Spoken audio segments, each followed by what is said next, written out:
Ahoj, ja vás všetkých vítam v mojej kuchyni. Tým, že ste si prečítali môj e-book a dostali ste sa na túto stránku, tak je tam ponúknuté video s ľahkou hlavou a ja som vám slúbila, že vám poviem, ako sa zmenila moja kuchyňa. Tak toto je moja kuchyňa, ktorú sme teda naplánovali a nebudeme ani tak hovoriť o tom, ako sa má stavať kuchyňa alebo čo, ale predovšetkým, čo sa zmenilo. Nechcem ani hovoriť o technickom vybavení, skôr naopak, čo v tých jednotlivých šuflíkoch a skrinkách človek má. Možno, že začnem úplne od kraja a to je chladnička. Predtým, než som začala variť bez múky a bez mäsa a bez mliečnych výrobkov, moje chladničky bolo asi všetko to, čo má bežný človek, bežný občan. V súčasnosti, keď otvorím svoju chladničku, takto nájdete kopu dobrôt, ale trošku inakšie. Možno, že si poviete, že tu nič nie je také, čo by malo byť iné, ale keď sa na to pozriete bližšie, tak určite. V tom zozname, čo máte ďalej napísané v e-booku, tak je, čo by vám nemalo chýbať určite. Sušené paradajky v olivovom nálepe. Určite by tam nemali chýbať olivy zelené, a pretože používam olivy aj čierne a používam ich namiesto solenia do varenia, tak sú vždy v chladničke. Mám tu, čo toto je? Kapary. No a samozrejme aj malé kapary. Potom tu je voľaký kôpor. Potom tu mám také pesto z paradajok urobené a baklažanov. Najlepšia vec, ktorá existuje v mojej chladničke, je miso. Miso sojové a miso rýžové. To by ste si mali postupne všetko takisto zadovážiť. Sezamová pasta tahiny. Tu používam veľmi často. Makový olej. Z takých bežných tých výbav vždycky sa tu nájde smotana. Klasickú smotanu nepoužívam, pretože máme problém s mliekom a mliečnými výrobkami, čiže nájdete smotanu mandlovú, smotanu sojovú a kokosovú. Je to všetko náhrada do varenia namiesto klasickej smotany. Vždy po ruke na sladkosti mám vanilku. 2 vanilkové strúky, ktoré vždy používam. Takú možno zvláštnosť, ktorú nájdete v chladničke, je citrónová tráva, pretože tá ide vždy do všetkých dipov a omáčiek. Tofu, mandlové mlieko, voľaký balkánsky syr. Toto je vec, ktorú musíte v chladničke vždy mať. Toto je slivková dobrota. Recept naň určite dostanete hneď v prvú sobotu. Nachádza sa tu aj bravčová masť, pretože počas týždňa, keď robím s mäsom, tak používam bravčovú masť. Túto sobotu, nedeľu po roku príde moja dcéra a preto som naložila už mäso do pácu. Mám tu cícer, vždy pripravený na dobrú pomazánku, voľakú sojovú pomazánku zase. Tu je voľaká časť cvikly, no a čo by vám v chladničke určite nemalo chýbať, tak to je rýžové konži.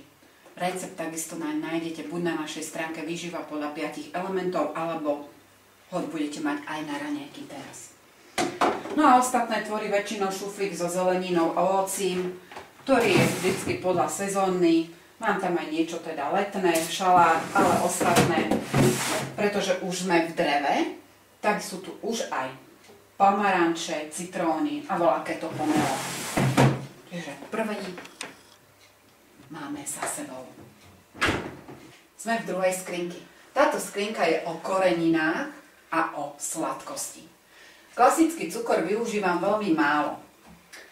Nahradila som ho, o chvíľu budem ukazovať iným, ale ak pozrete, tajomstvo tohto cukru je v skutočnosti s vanilkou. Vyrábam si vlastný vanilkový cukor. Vanilku, ktorú použijem, nikdy tie struchy nevyhádzujem, ale vyrábam si vlastný vanilkový cukor. Tým pádom ušetríte a máte cukor po ruke. Čím sladím? Je to klasický med. Bežný. Ja mám momentálne po ruke repkový. Nájdete tu bio sírup z agávy, ale samozrejme tu nájdete tekutú stéviu, ktorú veľmi často používam. Mám ju aj v tabletkách. No a ešte takým bonusom, ktorý možno, že málo, kedy ľudia ešte objavili, alebo tí, ktorí sa už lepšie zaoberáte výživou, tak objavíte, je to kokosový cukor. Ten je veľmi dobrý do pečenia a hlavne na sladkosti bez výčitiek. V týchto šuflíkoch sú bežné. Tu sa nachádza voľaký ten príbor, čo by vám určite nemalo v domácnosti chýbať, voľaké to vybavenie a náčinie, ale ja si myslím, že to každá z nás má, pretože každá varí. Ale čo je určite dôležité, ja mám jeden šuflík čisto len na dózy. Nikdy neodkladám do chladničky veci, ktoré sú priamo v rajnice alebo v hrnci. Vždy to preložte do dóz, ktoré sú buď vákuovo uzatvárateľné, alebo jednoducho voľakým spôsobom odsajete vzduch a prelejete to. Ušetrite na energii a za ďalšie potraviny oveľa lepšie chutia. No a tu je tajomstvo môjho ďalšieho šuflíka. Ono to vyzerá dosť neprehľadne, ale má to svoj systém, ktorý určite každá z vás bude mať úplne iný. Ale ja mám asi takýto. Tu vzadu sa väčšinou nachádzajú konzervy. Kokosové mlieko, väčšinou je tam hrášok, kukurica, nájdete tu bambusové výhonky, tie väčšinou ochladzujú, sú veľmi dobré v lete. Nájdete tu nejaká vo vlastnej šťave, šampióny, nesmierne množstvo zaváraných fazul, červené, ladvinkové, paradajkový pretlak, ktorý by vám tam nemal chýbať. Druhá časť, alebo jedna časť sú vždycky koreniny. Koreniny, ktoré mám rada, ktoré používam.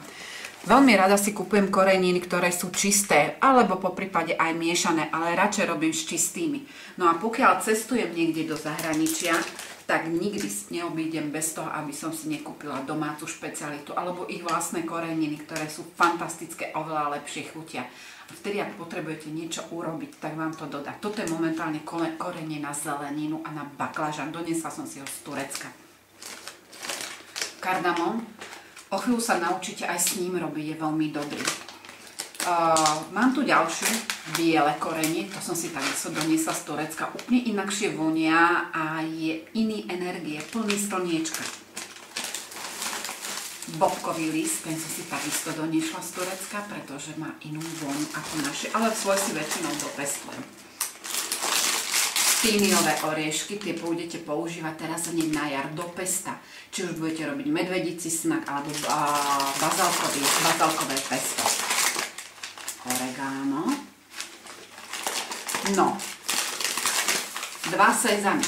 Jeden biely a jeden čierny. Ten by určite nemal v kuchyni chýbať, pretože doplňajú obličky a veľmi dobre sa používajú na šaláty. Čiže leto určite bude vládnuť semienkam. Mandle, ktoré používam väčšinou na miesto pečenia, na miesto múky. Voláte kokosovú múčku, slnečnicové semienko, tekvicové semienko. Potom je tu časť, kde sú vlastne voľaké sušené plody. Nemali by tam chýbať figy, slívky, tie používam takisto na miesto pečenia, robím z nich korpus. No a ďatle. V takom dobrom šuflíku by mali byť ešte brusnice, hrozienka. Tu mám hrozienka sultánky, to používam ešte aj zároveň do likérov. Moja veľmi veľká kamarátka slzovka. Slzovku si zamilujete a pomáha vám pri chudnutí a odhlienení. Čiže kedykoľvek je kašo, kedykoľvek potrebujete niečo dostať zo seba preč, tak slzovka je tým najlepším čističom a najlepšia vec pri chudnutí. Ale o tom neskôršie. Zbytok tu vidíte rýže, nesmierne veľa druhov rýže. Používam rýžu basmati, rýžu, ktorá je pestrofarebná. Nájdete tu zase ďalšiu rýžu naturál. Rýža, pretože ja som rýžová, čiernu indickú rýžu, ktorú možno málo kto používa, ale budeme si tiež o nej hovoriť. Je tu aj voľaká gulatozrná rýža a potom je tu rýža zase na varenie ďalšia basmati, zase dlhozrná. Proste tento šuflík je väčšinou o takých potravinách, ktoré sa vám vydržia veľmi dlho a sú po kope a vždy sú po ruke. Čiže tajomstvo druhého šuflíka je odhalené. V vybaveniu kuchyni väčšinou patrí aj umývačka riadu. My máme takú malinkú, úplnú, aby nám to stačí. Poďme k ďalšiemu tajomstvu môjho ďalšie skrinky. Toto je skrinka taká pod umývadlom, ale ja tam veľmi rada skladujem nejaké veci, ktoré sa mi veľmi hodia. Je to skrinka tajomstiev väčšinou o olejoch. Mám tam zemiaky, mám tam cibulu, červenú, bielu, cesnak a predovšetkým nesmierne množstvo olejov. Ja si ich vyložím, aby sa nám to lepšie natáčalo. Toto je jeden veľmi dobrý balzamikový ocot, ale urobený z granátového jablka. Ten som si tiež doniesla z Turecka. Dodá vašim šalátom úplne inú chuť ako bežný. Samozrejme, že tu mám aj klasický balzamikový ocot, ale možno to, čo nemáte doma, tak sú ryžové octy. Tento červený je do sladka, preto lepšie dodá chuť aj napríklad vašim ovocným šalátom. Veľmi rada s ním pracujem. Ďalší je ryžový vínny ocot. Môjho miláčika, takisto, ktorého obľúbujem, je ume ocot. Používam ho skoro všade, do všetkých polievok, ale takisto do šalátov na dokončenie mäsa. Ďalším, ktorý tu nájdete, je zase ďalší ryžový ocot, ale ten viacej používam, keď robím sushi. Čiže toto máme partiu octov. Klasický ocot napríklad používam aj náš ocot, ale vždy kvasený. Jedna vec. Hovorili sme si, že dochucujeme väčšinou rôznymi spôsobom klasickou solou. Ja ju veľmi málo používam, ale na to používam olivy. Používam tamari omáčku alebo sojovú omáčku. Potom používam gomasio, k tomu ešte prídem, lebo nás čaká ešte minimálne 2 skrinky. A tu mám inde. A ešte používam rybiu omáčku, krevetovú omáčku tom yum. No a v mojej kuchyni nesmie chýbať trošku ohňa, trošku yangu, ktorého potrebujeme dodávať hlavne v jesennom a zimnom období. A takto to vyzerá, je február. A toto je od novembra spotrebovaná čili omáčka. Čiže u nás ide v dostatočnom množstve. A poďme k ďalšiemu. Tu je kráľovstvo mojich olejov. Makový olej. Vždy, keď robím niečo z maku, pridám tam na miesto trošku masla, ktoré používam maslo ghee, ale ja tam dávam rada makový olej. Tu máte olej, ktorý je hroznový. Je lisovaný za studená a veľmi dobre sa hodí na šaláty a na dokončenie jedla. Nie na teplnú úpravu. Ďalší olej, ktorý je obľúbený v mojej kuchyni, je bodľakový olej. Takisto ho využijete počas celého leta, jary, až do jesene. Cez zimu oddychuje a dávame prednosť olejom iným. Potom tu mám ryžový olej. Na ňom varím veľmi často, pretože je trošičku iný a nabere presne chuť jedla, ktorú vy potrebujete. Čili olej. No a zase som si doniesla z zahraničia kvalitný olej olivový. A tu je zase z Grécka ďalší kvalitný olej. Čiže tajomstvo tohto šuflíku už poznáte. Ideme k ďalšiemu šuflíku. Tento šuflík je väčšinou o takých dobrodkách, by som povedala, o cestovinách a o riasach a v takých pomôckach pri varení, by som povedala. Tak poďme k tým cestovinám. Klasické cestoviny zase nepoužívam veľmi, ale máme tu cestoviny sojové rezance. Tie používam veľmi často, sú len zo sojovej múky a pretože je to zase bez lepku a bez múky, tak tie budú hrať hlavnú úlohu. Ďalšie rezance, ktorú si určite obľúbite, len treba prísť na chuť, sú rýžové rezance. Toto sú rýžové nite, ale sú v rôznych prevedeniach. Širšie, menšie, úžšie, sklenené. Naučite sa s nimi pracovať. Grahamové špagety, cestoviny. tu máme? Ďalšia špecialitka. Je to bezlepkové a tieto sú tmavé, pretože je tam sú zo sépie a práve ich farba je s tým zvláštna. Sojový granulát, voľaká tarhoňa bezlepková. Čo je veľmi, veľmi dôležité, tak sú to huby shiitake. Hubu shiitake používam všade. Jednu hubu shiitake do každého varenia. Čokoľvek varíte. Voňavé, judašové ucho je toto. A ešte sa tu nájdú voňavé huby. Toto mi robí spoločnosť pri každom varení. Okrem húb vždy tam dávam riasu kombu. O riase kombu si budeme hovoriť. Stačí vám ako malá poštová známka. Odlomíte a dáte do varenia. Je to namiesto minerálov, stopových prvkov, aby ste nemuseli jesť umelé veci. Stačí toto. Huba shiitake a riasa kombu ako malá poštová známka. Bezlepkový chlebík. Voľaké ingrediencie. No a ďalšia vec, ktorú určite budete potrebovať, sú rýžové pláty. Namočíte do vody a robíte fantastické raňajky. Čerstvé, bez námahy, bez varenia, bez pečenia. Čiže tajomstvo môjho ďalšieho šuflíku poznáte tiež. No a sme pri mojom poslednom tajomstve šuflíka. Tak sa poďme na to pozrieť. Tento je predovšetkým o múke a o strukovinách. Vidíte toho tu veľa. Pretože môj manžel občas má rád klasické halušky, tak mám samozrejme tu aj hladkú múku, hrubú múku, polohrubú. A tu som skončila. Čiže tieto tu sú také tie klasické, s ktorými sa bežne stretávate. Ale u mňa väčšinou vládne amarantová múka, pohánková múka, špaldová múka, z ktorej si budete robievať dobrý špaldový chleba. Potom tu máme múku jahlovú alebo pšeno väčšinou. No a možno, že takú špecialitku, ktorú ešte málo kto pozná, je kokosová múka. Tá sa veľmi často používa na všetky tie sladkosti, ktoré budeme robiť. Bezlepkové piškotky. No a keď som povedala, že je to o múke, tak ešte tu máme veľmi veľa aj strukovín. Asi každá gazdinka má hrskovú polievku alebo hrskovú časť. Ja používam veľmi často fazulky a azuky. Tie dodávajú chuť vašim potravinám, vašim jedlám, ale predovšetkým ich využívate na liečenie obličiek. Čiže zima je väčšinou o týchto fazulkách. A o strukovinách vôbec o všetkých. Biela fazula, ďalšia biela fazula, šošovica.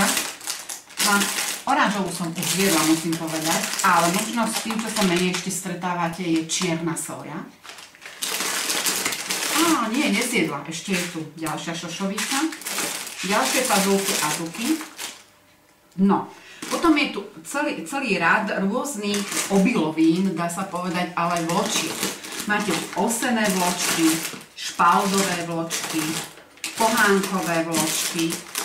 Potravina, ktorá sa u nás veľmi málo využíva, sú napríklad jačmenné krúpy. Vôbec krúpy všeobecne, zabudli sme na nich, pritom naše staré mamy a starí rodičia boli týmto živí. Čiže jačmenné krúpy, zase ďalšie ovsené, toto je dobrota. Toto sú pšeničné klíčky, potom tu máme ľanové, najemno pomleté, tie takisto veľmi často používam práve do pečenia. Biopšenica na klíčenie, ďalšia pšenica na klíčenie, náhrada kaká a všetkého toho, čo do sladkosti je, sa nazýva karob. S tým sa tiež budete dosť často stretávať, keď budeme robiť sladkosti. No a potom tu mám pohánku, tá sa nikdy nevarí, tá sa robí vždy na pare. O tom si tiež povieme. No a je tu voľaký kukuričná krupica ešte. Mám tu sušený cícer. No a o všetkom ostatnom sme si už povedali. V podstate poznáte všetky moje tajomstvá šuflíkov. Tak poďme sa pozrieť na poslednú moju skrinku na jej tajomstvo. Čo tu všetko je? Začala som teda koreninami. V tejto skrinke vládnu klasické koreniny. Nájdete tam čierne korenie, celé, mleté čierne korenie, papriku. Nájdete tam klinček, škoricu, badian. Všetko to, čo v bežnej kuchyni máte, nepotrebujete nakupovať. Možno, že navyše je tam kurkuma, ktorú veľmi rada používam. Ďalšia záležitosť je škrob, klasický škrob. Ja nepoužívam solamil, pretože je už robený trošku viacej chemicky a buď budete zahusťovať veci nastrúhaným zemiakom, alebo budete používať iný škrob pod názvom kuzu, kde existujú, je to škrob japonský a má nesmierne veľa minerálov a vitamínov v sebe, minerálov hlavne.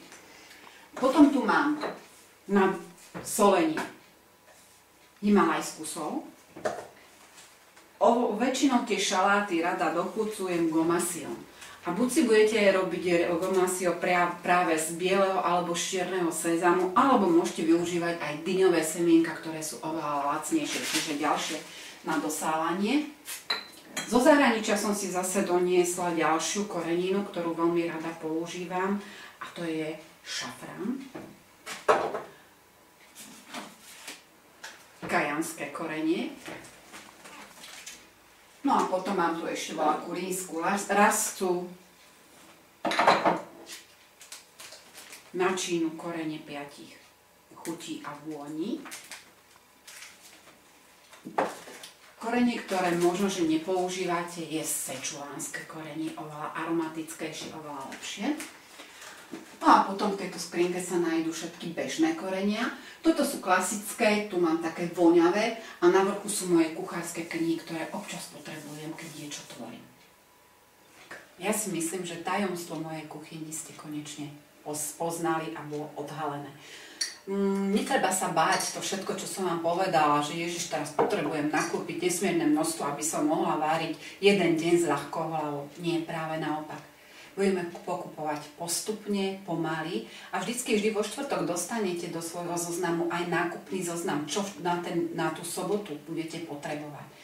A všetky tieto potraviny, ktoré som vymenovala, ktoré sa nachádzajú v mojej domácnosti a v mojich šuflíkoch a skrinkách, nájdete kúpiť buď v klasickom supermarkete, alebo v každom obchode zdravej výživy. Veľmi radi vám poradia čo a ako, alebo poprípade čo čím nahradiť.